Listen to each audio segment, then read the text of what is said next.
Hello students, welcome to CR International School online classes.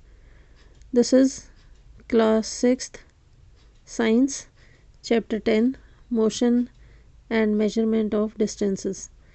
इस chapter में हम types of motion कर रहे थे जिसमें 3 टाइप्स ऑफ मोशन हम कंप्लीट कर चुके हैं. आज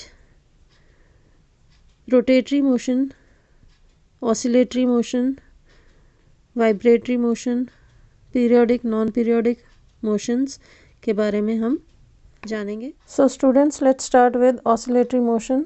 when an object moves to and fro about its mean position, its motion is called oscillatory motion. यानी कि जब कोई ऑब्जेक्ट अपनी जगह से आगे और पीछे की तरफ मूवमेंट करता है तो उसे ऑसिलेटरी मोशन कहा जाता है.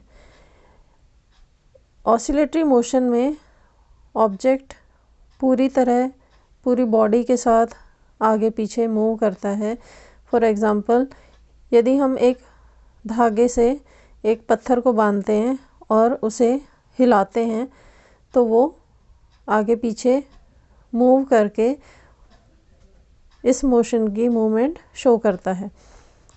Same motion pendulum of a clock के द्वारा भी हम ऑब्ज़र्व कर सकते हैं, या आप झूले पे झूलते हुए बच्चों को देखकर उनकी मूवमेंट जो होती है झूले पर, उसको हम कह सकते हैं कि वो एक ऑसिलेटरी मोशन है. यानी कि लंबी दूरी आगे पीछे जो मूव होती है किसी भी ऑब्जेक्ट के द्वारा, वो ऑसिलेटरी मोशन कहलाती है. नेक्स्ट मोशन है वाइब्रेटरी मोशन.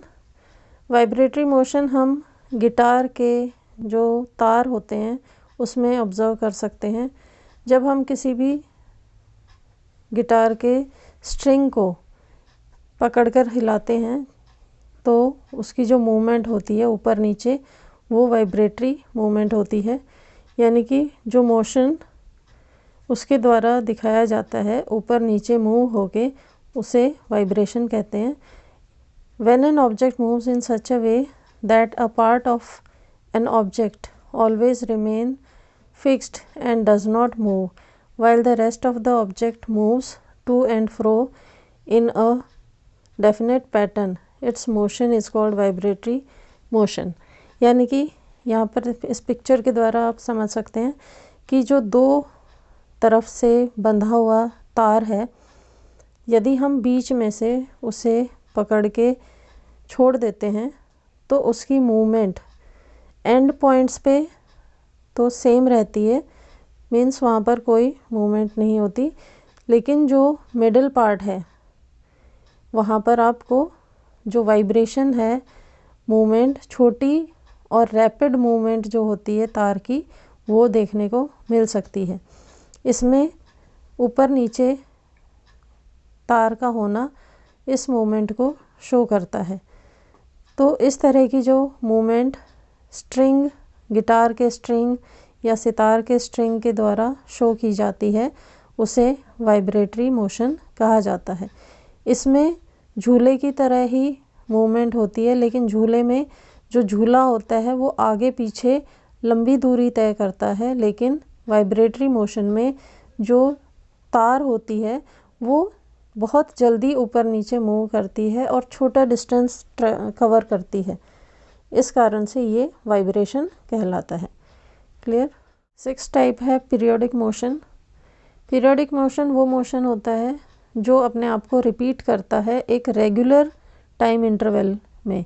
जैसे कि a motion that repeats itself after regular intervals of time is called periodic motion. जैसे कि पेंडुलम है, जो बड़ी घड़ियाँ होती हैं उसके जो घंटी होती है उसको पेंडुलम कहा जाता है. और जब वो मूवमेंट करता है तो वो सेम डिस्टेंस ट्रेवल करता है और सेम समय में उस दूरी को तय करता है. तो ये जो उसकी सेम समय में सेम डिस्टेंस ट्रेवल करने का जो तरीका है उसे पीरियोडिक मोशन कहा जाता है. इसके अलावा यदि हम हार्ट बीट लेते हैं एक नॉर्मल पर्सन की, वो भी सेम रेट पर मूव करती है. अर्थ है जो सन के चारों तरफ चक्कर लगाती है, तो वो भी सेम टाइम इंटरवल में एक चक्कर पूरा करती है। तो इस तरह के जो मोशन होते हैं जो अपने आप को रिपीट करते हैं एक रेगुलर इंटरवल ऑफ टाइम में, वो पीरियोडिक मोशन कहलाते हैं। नेक्स्ट है नॉन पीरियोडिक मोशन।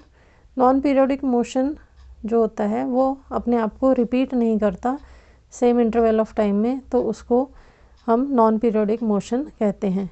जैसे जब हम चलते हैं तो हमारे हाथों की मूवमेंट, हमारे लेग्स की मूवमेंट जो होती है वो सेम नहीं होती है, तो ये नॉन पीरियोडिक मोशन की कैटेगरी में आता है। नेक्स्ट है different motions at the same time, यानी कि एक तरह के ऑब्जेक्ट के द्वारा अलग अलग मोशन को रिप्रेजेंट करना। When an object possesses 2 or more types of motion at a same time, its motion is called multiple motion। यानी यदि कोई ऑब्जेक्ट जो होता है वो एक ही समय में अलग अलग तरह के मोशन शो करता है तो उसे मल्टीपल मोशन कहते हैं। जैसे कि एक लड़का यहाँ पर साइकिल चला रहा है, तो इसके द्वारा अलग अलग मोशन कैसे होंगे, ये जो इसके साइकिल के टायर्स हैं ये रोटेटरी मोशन शो करेंगे क्योंकि ये सेंटर में एक्सिस से जुड़े हुए हैं, और जो पूरी साइकिल की मूवमेंट है वो स्ट्रेट पाथ पर चलती है, तो ये ट्रांसलेटरी मोशन शो कर रही है।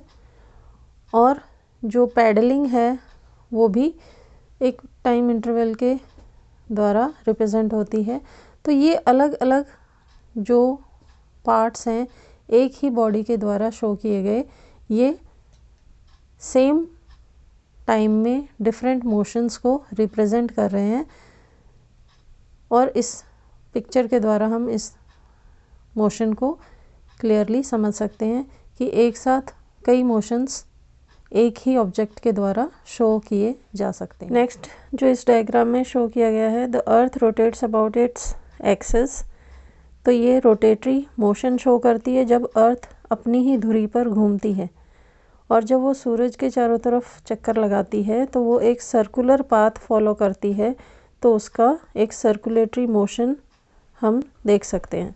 तो यहाँ पर अर्थ के द्वारा 2 टाइप के मोशन शो कर रहे हैं, rotatory motion and circular motion. तो हम कह सकते हैं कि ये ज़रूरी नहीं है कि एक बार में एक ऑब्जेक्ट एक ही तरह का मोशन शो करे, एक ऑब्जेक्ट मल्टीपल मोशंस भी शो कर सकता है। तो इसी के साथ बेटा ये चैप्टर हमारा यहीं पे फिनिश होता है। आई होप आपको सभी टाइप के मोशंस और मेजरमेंट समझ आ गई होंगी। So thank you and have a nice day.